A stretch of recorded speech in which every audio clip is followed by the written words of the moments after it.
il y a une question qui se pose, et une question qui s'est posée il y a longtemps, puisque les biens non rivaux, ils sont apparus avec l'informatique, mais il y en avait aussi avant, comme par exemple la radio ou la télévision. Il y a une question qui est comment faire de l'argent en produisant un bien qui est non rival. Par exemple, si vous êtes producteur d'une émission de radio, vous dépensez de l'argent pour produire votre émission et vous la diffusez sur les ondes. N'importe qui peut écouter votre émission de radio, n'importe qui peut écouter votre émission de télé. Comment est-ce que vous pouvez faire pour gagner de l'argent? Et cette question, elle a déjà été beaucoup discutée, et il y a un certain nombre de solutions qui ont été proposées, et je vais vous en donner quelques exemples.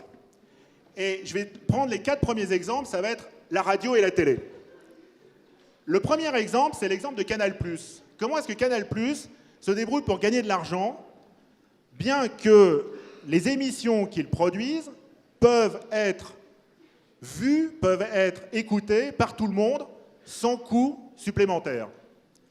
Eh bien, Canal+ a inventé une idée qui existait avant Canal+, bien entendu, qui est d'interdire aux gens qui ne payent pas leur abonnement à Canal+, de regarder les émissions. Donc c'est ce qu'on appelle une télé payante. Et bien entendu, les gens à qui on interdit de regarder Canal+, ça ne coûterait rien de les laisser regarder Canal+. Ils pourraient regarder Canal+, ça ne gênerait personne, ça ne priverait personne qui le regarde, mais simplement pour les inciter à payer un abonnement, on leur interdit de regarder la télévision. Donc c'est une méthode qui est celle des télés payantes qui consiste à imiter les biens rivaux, c'est-à-dire à créer une rivalité artificielle. Et on va voir que dans l'industrie de la musique, le sujet qui nous intéresse, eh bien, cette méthode est parfois employée. La deuxième méthode, c'est une méthode que je n'ai vue que sur une seule radio, qui est la radio publique américaine. Et la radio publique américaine, de temps en temps, on vous demande d'envoyer un chèque. Alors vous n'êtes pas du tout obligé d'envoyer un chèque, mais on vous dit, voilà, aujourd'hui c'est vendredi, c'est le jour de votre chèque, envoyez un chèque de 10 $. Et puis le lundi, on vous dit, si vous n'avez pas envoyé de chèque vendredi, envoyez 12 $ aujourd'hui. Vous n'êtes pas du tout obligé de le faire. Moi-même, j'ai écouté la radio pendant des jours et des jours sans jamais envoyer de chèque. Et il y a plein de gens qui font comme moi, qui n'envoient pas de chèque. Mais il y a des gens qui se disent que ça leur coûte pas cher d'envoyer 10 € ou 20 € de temps en temps à la radio et qui, sur le simple principe du bénévolat, eh bien, vont payer la radio américaine, ce qui lui permet de continuer à faire des émissions. Donc ça, c'est un système relativement rare et c'est un système qui marche relativement mal. C'est un système qui a aussi été utilisé pour la diffusion de la musique, où on demande à des gens, téléchargez ce que vous voulez, tout est gratuit, mais si ça vous plaît, envoyez-moi un chèque de temps en temps, et on s'aperçoit que les gens ne le font pas, ou qu'ils le font très peu. Donc c'est un système qui, en théorie, pourrait marcher, mais qui, en pratique, ne marche pas beaucoup. Il y a beaucoup de chaînes, comme par exemple M6 ou TF1, qui sont des chaînes qui gagnent de l'argent en diffusant de la publicité. Et qu'est-ce que ça veut dire, diffuser de la publicité? Ça veut dire qu'au lieu de vous demander de l'argent, on vous demande une chose que vous avez et que nous avons tous en exactement la même quantité, c'est du temps et de l'attention. Donc on vous demande, vous avez le droit de regarder un film, mais à 2 moments dans le film, on va le couper par une coupure publicitaire et on va vous demander de prêter attention et de donner un petit peu de votre temps pour regarder cette publicité. Et donc vous avez ici un échange entre de l'attention et un bien culturel. Et ça, à nouveau, si vous regardez des vidéos sur YouTube, par exemple, vous vous êtes rendu compte que cet échange se produit. On vous demande de regarder une publicité, en échange de quoi votre vidéo est gratuite. Quatrième méthode, et ça va terminer les différentes méthodes qui ont été inventées par la télé et par la radio pour faire de l'argent, c'est la redevance. Et donc là, c'est le cas de France Télévisions, de France 2, de France 3, etc. Ce qu'on vous demande, c'est chaque année de payer une somme qui est un impôt. Et donc, même si vous ne la payez pas, vos parents la payent et vous la payez puisqu'ils pourraient utiliser cet argent pour vous le donner comme argent de poche au lieu de le donner à France Télévisions. Et donc, c'est un impôt qui est obligatoire et qui permet à la télévision d'avoir de l'argent, en échange de quoi la télévision diffuse ses émissions gratuitement et en théorie sans publicité. bien entendu, vous pouvez mélanger la méthode numéro 3 et la méthode numéro 4, et vous avez des chaînes qui peuvent être à la fois payées en partie par la redevance et en partie par la publicité, mais il y a en théorie moins de publicité que sur les chaînes qui sont financées uniquement par la publicité. Alors ça, c'est les 4 méthodes qui sont relativement anciennes, et à ça s'ajoutent 2 nouvelles méthodes qui sont apparues essentiellement avec l'informatique.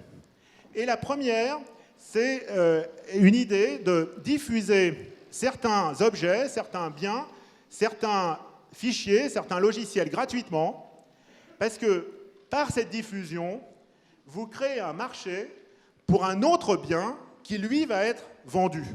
Alors, on va prendre un exemple, ça va être plus simple à comprendre que de manière abstraite. Il y a beaucoup de logiciels qui sont distribués gratuitement. Ah, vous dites, génial, j'ai un logiciel gratuit. Vous l'installez sur votre machine, vous n'arrivez pas à vous en servir. Vous n'arrivez pas à vous en servir simplement parce que le logiciel est complexe, il est compliqué, et c'est un logiciel qui demande un apprentissage. À ce moment-là, on va vous proposer des cours pour apprendre à vous servir de ce logiciel. Et là, tout d'un coup, les cours sont payants, puisque les cours, c'est comme les services d'un jardinier, c'est quelque chose qui est un bien rival. Et donc, il est naturel que ce bien soit payant, alors que le logiciel, qui est un bien non rival, lui, va plus souvent être gratuit. Est-ce que vous avez des exemples de logiciels comme vous citez ? Et alors, énormément de logiciels qui sont distribués, qui sont diffusés pour une entreprise. Par exemple, les langages de programmation sont souvent comme ça. La plupart des langages de programmation sont... Vous pouvez télécharger le logiciel gratuitement, mais ensuite, si vous voulez apprendre à écrire des programmes dans ce langage, eh bien, il faut prendre des cours, et là, souvent, les cours sont payants, et la plupart du temps, les cours sont donnés par les concepteurs du logiciel ou par l'entreprise qui a développé ce logiciel. Et la dernière méthode, c'est celle du logiciel libre, dont vous avez parlé également dans vos débats, dans vos échanges, qui est encore une fois une idée plus complexe, qui est celle de dons et de coopération. Donc là encore un exemple, j'écris un logiciel pour mes propres besoins. J'ai besoin d'un traitement de texte, j'écris un logiciel pour moi.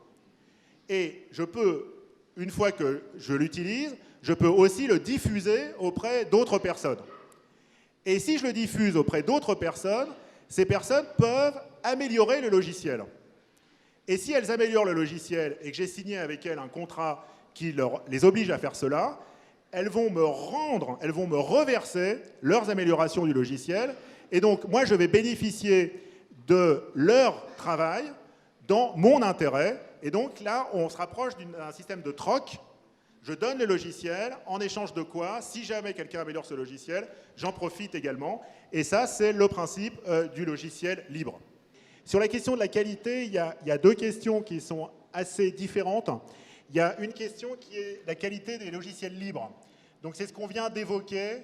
Il y a des gens qui, de manière un peu bénévole, ou qui, au départ, pour leur propre usage, mais dans une coopération avec d'autres, arrivent à faire des logiciels, et ces logiciels ont en général bénéficié de moins d'heures de travail que des logiciels professionnels qui sont vendus. Et donc c'est vrai que certaines alternatives libres sont parfois d'une qualité inférieure à certains logiciels qui sont vendus. Mais cela dit, dans le cas des logiciels libres, ce n'est pas une loi universelle. Et en particulier, il y a des logiciels énormes qui demandent des millions et des millions d'idées qui doivent être mises ensemble. Et on s'aperçoit que pour ces logiciels, dont les systèmes d'exploitation sont un exemple, eh bien, il y a des travaux coopératifs entre des personnes bénévoles en très très grand nombre qui produisent des logiciels qui sont de meilleure qualité que certains logiciels professionnels. Et donc dans le domaine des systèmes d'exploitation, les systèmes d'exploitation sont maintenant de plus en plus des logiciels libres. Alors c'est pas vrai pour tous les logiciels, mais c'est vrai pour cette catégorie-là de logiciels, et c'est quand même quelque chose qui mérite d'être noté parce que c'est une manière de produire des logiciels qui est tout à fait nouvelle. Et puis, toujours sur cette notion de qualité, il y a un deuxième aspect qui est que les fichiers qui sont piratés sont souvent de moins bonne qualité.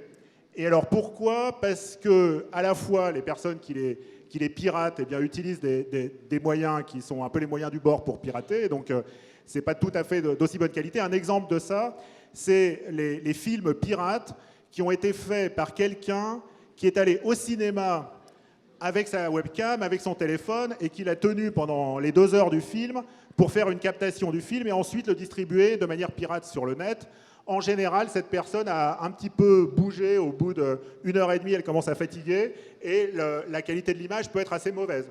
Et donc, dans ce cas-là, on comprend pourquoi la qualité est moindre. Donc, effectivement, il y a beaucoup à dire sur cette question de la qualité. Sur la question des artistes, et donc, je vais y venir maintenant, il est vrai que le point de vue des artistes est aussi à prendre en compte. Et c'est un peu le point que je propose maintenant d'aborder.